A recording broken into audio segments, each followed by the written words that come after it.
Saat itu Paman dan Bibi Songyan sudah menyiapkan makanan untuk Sukin yang baru saja pulang kerja. Sukin juga sangat diperhatikan oleh keluarga Songyan, bahkan ia dianggap seperti anak mereka sendiri. Kemudian Sukin sedang duduk termenung sendiri di kamarnya, tak berselang lama ia menerima telepon dari Songyan. Songyan sangat mengkhawatirkan Sukin karena untuk beberapa hari ke depan Songyan tidak bisa menemani Sukin di rumah karena kesibukan pekerjaannya. Sukin pun memahami akan hal tersebut, apalagi keluarga Songyan sangat baik dan sayang kepadanya. Lalu mereka pun saling bersenda gurau, namun Sukin merasa belum terbiasa untuk tidur seorang diri karena dari beberapa waktu ke belakang mereka terus selalu bersama. Keesokan harinya Sukin sedang terburu-buru untuk pergi bekerja, tak disangka Yan Chen ada di sana dan memaksa Sukin untuk ikut bersamanya, alhasil Sukin pun menuruti permintaan kakaknya itu.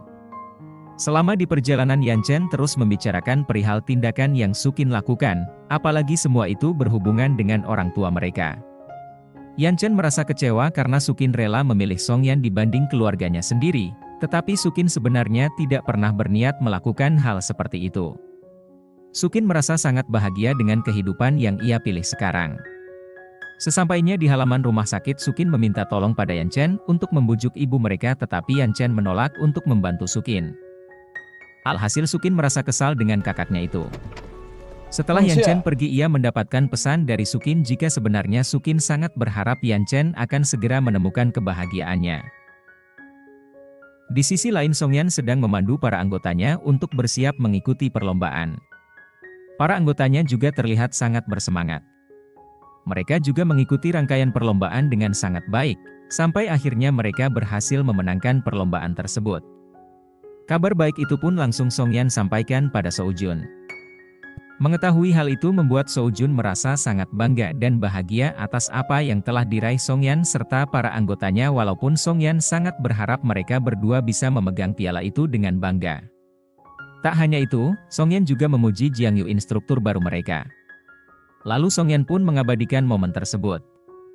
Setelah itu hubungan Jiang Yu dan Songyan semakin dekat. Songyan mulai mengajak Jiang Yu bermain catur seperti yang pernah ia lakukan ketika bersama Soujun dulu.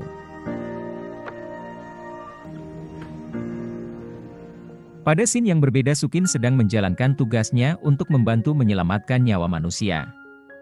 Begitu juga dengan Songyan yang tidak pernah patah semangat menjalankan tugasnya. Kesibukan Sukin dan Songyan membuat mereka berdua tidak begitu sering bertemu dan hanya saling mengabari satu sama lain melalui ponsel. Keesokan harinya Sukin baru saja selesai bekerja, namun rekan kerjanya merasa heran karena Sukin yang sudah tidak pernah menggunakan mobilnya. Sukin selalu menggunakan kereta bawah tanah dan sudah terbiasa akan hal tersebut.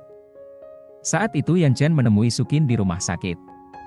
Ternyata Sukin menitipkan beberapa obat untuk orang tua mereka.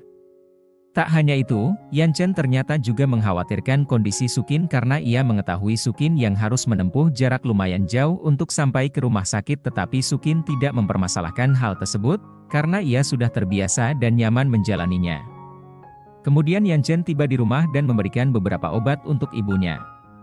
Yan Chen mulai mencoba membujuk ibunya agar memberi keleluasaan kepada Sukin untuk memilih jalan hidupnya sendiri karena ia sudah dewasa. Tapi tampaknya ibunya masih tetap pada pendiriannya. Kemudian Sukin mendapat telepon dari ibunya, ternyata ibu Sukin meminta Sukin untuk menemaninya berbelanja dan makan malam di rumah bersamanya. Tanpa penolakan apapun Sukin langsung menerima permintaan ibunya tersebut, tetapi Sukin tidak lupa untuk mengabari Songyan. Di sisi lain Songyan sedang membenahi rumahnya. Tak berselang lama Zhe Miao menelpon Songyan. Ia merasa kasihan kepada Songyan karena Sukin yang tidak ada bersamanya padahal saat itu sedang akhir pekan. Tak hanya membenahi rumah, Songyan juga membuat taman yang begitu indah.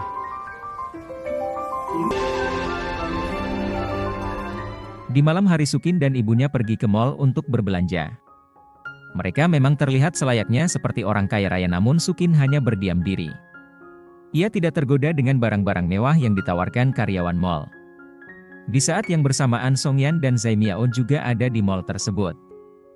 Zhe Miao menemani Songyan untuk membeli hadiah untuk Sukin, namun Zhe Miao merasa kesal karena Songyan sama sekali tidak membelikan apapun untuk dirinya. Setelah Sukin dan ibunya selesai berbelanja, lagi-lagi Ibu Sukin mengatakan dengan tegas jika ia tidak akan pernah menyetujui hubungan Sukin dan Songyan. Mendengar hal itu membuat Sukin hanya bisa terdiam. Lalu ketika Sukin dan ibunya akan pulang yang dijemput oleh seorang pria tampan, tiba-tiba mereka dikejutkan dengan Zai Miao yang memanggil Sukin. Ibu Sukin sedikit kaget apalagi Zai Miao memanggil Sukin dengan sebutan kakak ipar. Ibu Sukin mengatakan bahwa Sukin sudah putus dengan Songyan. Mendengar hal itu membuat Sukin malah semakin berani mengatakan jika ia akan selalu mencintai Songyan selamanya.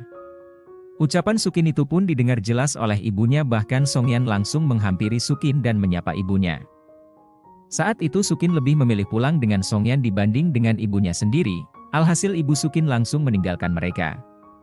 Apa yang dilakukan Sukin itu langsung membuat Songyan memeluknya. Songyan juga berjanji jika ia akan terus menemani Sukin untuk melewati masa sulitnya. Bahkan mereka tidak segan untuk memperlihatkan keromantisan itu di hadapan Zai Miao.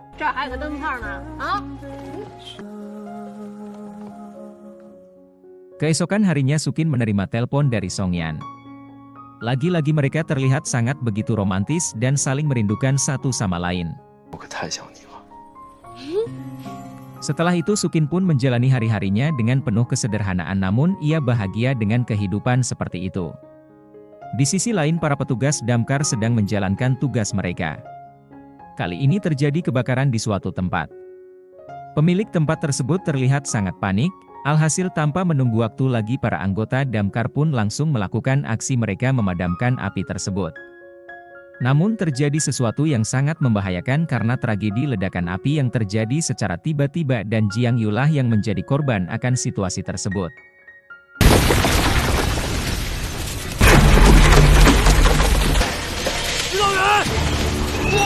Mengetahui hal tersebut membuat Songyan terlihat sangat khawatir akan kondisi Jiang Yu. Beruntung ia tidak terluka parah, namun kejadian tersebut membuat Songyan sangat marah pada pemilik tempat tersebut karena ia tidak jujur akan kondisi tempat tersebut.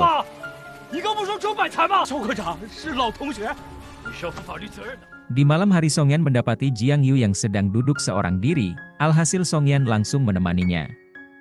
Saat itu Jiang Yu sedang takut akan apa yang sudah terjadi padanya. Ia juga merasa khawatir jika kejadian tersebut akan terulang kembali. Songyan yang mendengar hal itu pun langsung menenangkan Jiang Yu dan menumbuhkan rasa semangatnya. Keesokan harinya Sukin melihat keributan yang terjadi di halaman rumah sakit. Ternyata keributan tersebut terjadi sebab si Jia yang gagal menyelamatkan seorang pasien, tetapi hal itu bukanlah kesalahan si Jia karena memang sudah takdir dari pasien tersebut. Namun keluarga pasien masih tidak terima. Mengetahui hal itu membuat Sukin memahami kondisi si Jia. Sukin pun langsung menemui si Jia dan memberikan semangat kepadanya. Walaupun apa yang dialami si Jia menjadi pukulan terberat dalam hidupnya, tetapi hal itu bukanlah kesalahan si Jia karena ia sudah melakukan tindakan yang benar.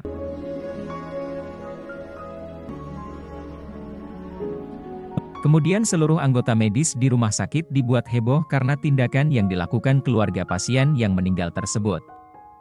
Bahkan para anggota damkar juga sudah ada di sana untuk mencegah dan mengantisipasi keluarga pasien tersebut melakukan aksi bundir.